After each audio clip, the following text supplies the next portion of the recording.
Hello বন্ধুরা, আজকে সন্ধ্যাবেলায় বন্ধুদের সঙ্গে একটু আড্ডা মারতে বেরিয়ে পড়লাম। এটি হচ্ছে আমাদের সেই হসপিটাল আর.এন.টি-গোর। হসপিটালের পেছনে বিশাল বড় যে ঝিলটি রয়েছে, ওই ঝিলের মধ্যে এই রাজহাঁসগুলো সবসময় দেখা যায়। এই রাত্রেও এরা বেরিয়েছে। আর সামনে যে আপনারা দেখতে পাচ্ছেন যে অসংখ্য মানুষের ভিড় আর ফুলের দোকান। এটা কি মন্দির আমি বলে দিচ্ছি সামনে। প্রচুর মানুষ লাইন দিয়ে দাঁড়িয়ে আছে আর প্রচুর মানুষের ভিড় এখানে আনাগোনা লেগেই আছে। এটা হচ্ছে শিয়ালদায় আগে থাকতো এই মন্দিরটি। এটা হচ্ছে শ্যামসুন্দরী কালী মায়ের মন্দির। এই হচ্ছে, দেখো বন্ধুরা, প্রচুর মানুষের ভিড়, কারণ অমাবস্যা থাকায় প্রচুর মানুষ এখানে ভিড় করেছে।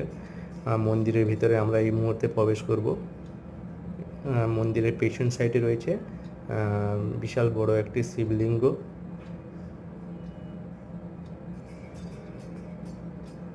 লাইন দিয়ে আমরা এই মুহূর্তে ভেতরে ঢোকার চেষ্টা করছি।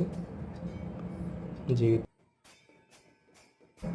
প্রচণ্ড ভিড়ের কারণে এখানে 1 ঘন্টা ধরে লাইন দিয়ে দাঁড়াতে হয়েছে। আমি ফার্স্ট টাইম এখানে এসেছি। দেখো কত সুন্দর করে সাজিয়েছে। মন্দিরটা আগে শিয়ালদাই ছিল, এখন নতুন করে চলে এসেছে এখানে।